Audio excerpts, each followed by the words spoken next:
Hi guys, welcome to சினிஸ் next production. இன்னைக்கு நம்ம என்ன பார்க்க போறோம்னா, டைரக்டர் மாரி செல்வராஜ் இயக்கத்தில் வெளிவந்த வாழை மூவியை பற்றி தான் பார்க்க போறோம்.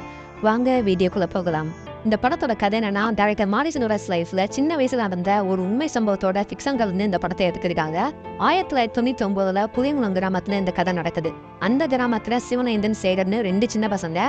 சிவனேந்தன் ரஜினி ஃபேன், சேகர் கமல் ஃபேன். ஆனாலும் 2 பேரும் ஃப்ரெண்ட்ஸு. 2 பேரும் சேர்ந்து பக்கத்து ஊரான கரும்புலத்துல கவர்மெண்ட் ஸ்கூல்ல 8th ஸ்டாண்டர்ட் படிக்கிறாங்க. ஸ்கூல் டேஸ் தவிர்த்து லீவ் டேஸ் எல்லாம் வாழைத்தாள் சுமக்கிற வேலைக்கு போறாங்க. வாழைத்தாள் சுமக்கிறதுக்கு கொஞ்சம் கூட இஷ்டம் இல்லை சிவனேந்தனுக்கு. ஆனாலும் அம்மா சொந்தக்காக அந்த வேலைக்கு போறாரு. வாழைத்தாள் சுமக்கிறதுக்காக ₹1 கூலி தராங்க. அதே ஊர்ல வாழைத்தாள் வெட்டி கொடுக்குற வேலை பார்த்தா கனி ஊர் மக்களோட சேர்ந்து ₹1 கூட்டி கொடுத்தாதான் வேலைக்கு வருவோம்னு சொல்லிட்டு ஸ்ட்ரைக் பண்றாரு. முதலானே ₹1 கூட்டி ₹2 கூலி தரேன்னு ஒத்துக்கிறாரு. ஆனா சில விஷயங்களை காஸ்ட் கட்டிங் பண்றாரு. அதாவது செலவுகளை குறைக்கிறதுக்காக சில விஷயங்களை காம்ப்ரமைஸ் பண்ணிக்கிறாரு. அதனால ஏற்படுற விளைவுகள் தான் இந்த படத்தோட கதை. இந்த படம் எப்படி இருந்துச்சுன்னா, மாரி செல்வராஜ் லைஃப்ல சின்ன வயசு நடந்த ஒருவரோட கதையை மட்டும் இந்த படத்துல சொல்லியிருக்காங்க. அவர் கடந்து வந்த வழியை இந்த படம் மூலமா நமக்கு கடத்திட்டாருன்னு தான் சொல்லணும். ஒரு வலுவான கதையை அவருடைய ஸ்டைல திரைமொழியில அழகியரோட கலந்து சொல்லியிருக்காரு. சிவனேந்தன் சேகரோட நட்பை சேர்த்தைகளை ரசிக்கும்படி எடுத்திருக்காரு. முக்கியமா சிவனேந்தன் பூவுடைய டீச்சரோட ரிலேஷன்ஷிப்பை ஒரு பிளாட்டனிக் லவ்வா அழகா எடுத்து சொல்லியிருக்காரு. ஒரு சீன்ல சிவனேந்தன் டீச்சர்கிட்ட முதல்ல உங்களை பார்க்கும்போது எங்க அம்மா மாதிரி அழகா இருந்தீங்க, இப்ப பார்க்கும்போது எங்க அக்கா மாதிரி அழகா இருக்கீங்கன்னு சொல்ற சீனே ரொம்ப கவிதையா இருந்தது. நான் என்ன அவனை காசுக்காக வேலைக்கு அனுப்புறேன், உழைக்கிறவன் அந்த ஊரை அவனை அடிச்சு தின்றோன்னு அவங்க அம்மா சொல்லும் போது அந்த ஊர் எவ்வளவுதான் பசுமையா இருந்தாலும் அவங்க வாழ்க்கை மட்டும் வளர்ந்து கிடைக்கணும்னு டைரக்டர் சொல்லாம சொல்றாரு. வயிற்று பேசின வாழைப்பழத்தை படிச்சு சாப்பிட்டதுக்காக தோட்டத்தை சிவனேந்தனை போட்டு அடிப்பாங்க.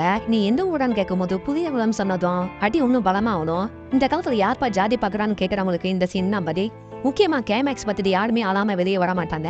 மேக்கிங் வைஸ்லையும் சரி, ரைட்டிங் வைஸ்லையும் சரி ஒரு கம்ப்ளீட்டான மூவியை கொடுத்துருக்காரு மாரி செல்வராஜ். படத்தோட சினிமாட்டோகிராஃபி தேனி ஈஸ்வர பண்ணிட்டாரு. படத்தோட ஆரம்பதாச்சியிலே ட்ரோன் ஷாட்ல வாழைத்தொக்கு மேலதான் ஷாட் வச்சிருப்பாங்க. படம் முடியும் போது வாழைத்தொக்கு மேலதான் ட்ரோன் ஷாட்ல படத்தை முடிச்சிருப்பாங்க. படத்துல ஒவ்வொரு சீன்லயும் அழகான ஃப்ரேம் வச்சிருக்காரு. குறிப்பா கேமரா சீன்ல ஒரு நைட் ஷாட் ஒன்று வரும்.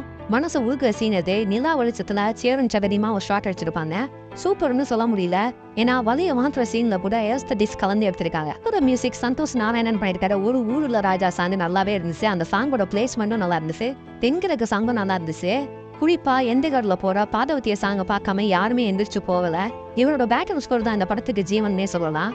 மொத்தத்துல மனசுல நிக்கிறாரு சந்தோஷ் நாராயணன். படத்தோட எடிட்டிங் சூர்யா பகவான் பண்ணிருக்காரு. படம் 2 hours 16 minutes ஓடுது. ஃபர்ஸ்ட் ஹாப்லயும் சரி, செகண்ட் ஹாப்லயும் சரி எடிட்டிங் பக்காவா இருந்துச்சு. ஏன்னா ஸ்கிரிப்ட்ல எங்க எடிட் பண்ணலாம், எங்க கத்தணும்னு எழுதியிருக்காங்க. அதனால தேவையில்லாத டச்சுன்னு எதுவுமே இல்லை. குமாருக்கு அங்க போனோட ஆர்ட் ஒர்க் சூப்பரா இருந்துச்சு. எது செட்டு எது ரியல்னு கம்பேர் பண்ணவே முடியல. குறிப்பா அந்த வீட்டோட செட்டும் அந்த லாரியோட மாடலும் ரொம்ப ரியலிஸ்டிக்கா பண்ணியிருந்தாங்க. சூப்பர்.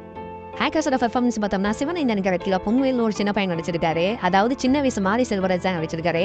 என்ன ஆக்டிங்னு ஃபைன் ஆக்டிங் தான் இந்த பையனோட நடிப்பை சொல்லலாம். மாரி செல்வராஜோட இன்புட்ஸ் வாங்கிட்டு அப்படியே நடிச்சிருக்காரு. குறிப்பிட்டு ஒரு சீன் சொல்ல முடியாது, எல்லா சீன்லயுமே சூப்பரா நடிச்சிருக்காரு. சூப்பர். சேகர கேரக்டர்ல ராகுன்னு ஒரு சின்ன பையன் நடிச்சிருக்காரு. கமல் ரசிகரா நடிச்சிருக்காரு. நிறைய இடத்துல காமெடி பண்ணிருக்காரு. குறிப்பா இந்த ஊர்ல எங்க கமல் படம் ஓடுது, ரஜினி படம் தான் ஓடுதுன்னு சொல்ற இடத்துல மொத்த தியேட்டரும் சிரிக்குது. ஆனாலும் தான் ஃப்ரெண்ட் ஆசைப்பட்டதுக்காக இவர் எடுக்கிற ரிஸ்க்ல மனசுல நிக்கிறாரு. சூப்பர். உங்களுடைய டீச்சர் கேரக்டர்ல நிக்கலா ரொம்ப நடிச்சிருக்காங்க. டீச்சர் ஸ்டூடெண்ட் பாண்டிங்ல தாய்க்குரிய பாசத்தை காமிச்சிருக்காங்க. பஞ்சம் டைசாலடி பாட்டுக்கு இவங்க டான்ஸ் ஆடும்போது ஸ்டூடெண்ட் மனசுல மட்டும் இல்ல, நம்ம மனசுல இடம் பிடிச்சிடாங்க. சிவனேந்தனை காக்கும் தேவதையா அந்த படத்துல ஜொலிக்கிறாங்க. அம்மா கருப்புல ஜனகியம்மா நடிச்சுட்டாங்கன்னு சொல்ல முடியாது, வாழ்ந்துட்டாங்கன்னு சொல்ல முடியும். அந்த அளவுக்கு சூப்பரா நடிச்சிருந்தாங்க.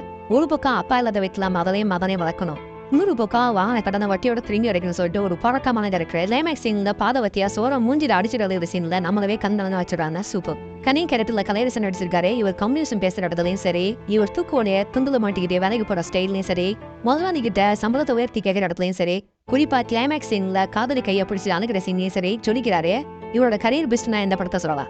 மூவா திவ்யதுரை சாமி நடிச்சிருக்காங்க. ஹீரோட அக்கா கேரக்டர் நடிச்சிருக்காங்க. தம்பிட்ட பாசத்தை காட்டுற இடத்துலயும் சரி, தன் காதலிக்கு கணிக்கு மருதானை கொடுத்து அனுப்புற சீனையும் சரி கவிதையா தெரியுறாங்க. சூப்பர். புரோக்கர் குமார் கேரக்டர் நடிச்ச பத்மனும் சரி, முதலாளி கேரக்டர் நடிச்ச சதீஷ்குமாரும் சரி கொடுத்த கேரக்டர் நல்லாவே நடிச்சிருக்காங்க. இந்த படத்துல மைனஸ்ன்னு சொல்லணும்னா, ஒரு குறிப்பிட்ட மக்களோட வாழ்க்கை முறைய சொல்ற படம்னால இந்த படத்துல குறை கண்டுபிடிச்சா அவங்க வாழ்ந்த வாழ்க்கையே குறை சொல்ற மாதிரி ஆயிடும்.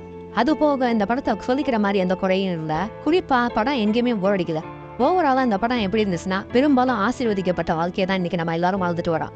அதுக்காக விளிம்பு நிலையில இருந்து வளர்ந்து வந்த ஒருவரை கேள்வி கேட்கிறாருன்றாரு. நீ யாரு, நீ இதை பத்தி பேசுறேன்னு சொல்லி கேட்கிற கேள்வி நான் பதில் சொல்ற விதமா தன் வாழ்க்கையில நடந்த ஒரு சம்பவத்தை மட்டும் சொல்லி தன் கடந்து வந்த பாதைய, தன் மறக்க முடியாத வழிய ஒரு படம் மூலமா சொல்லியிருக்காரு மாரி செல்வராஜ்.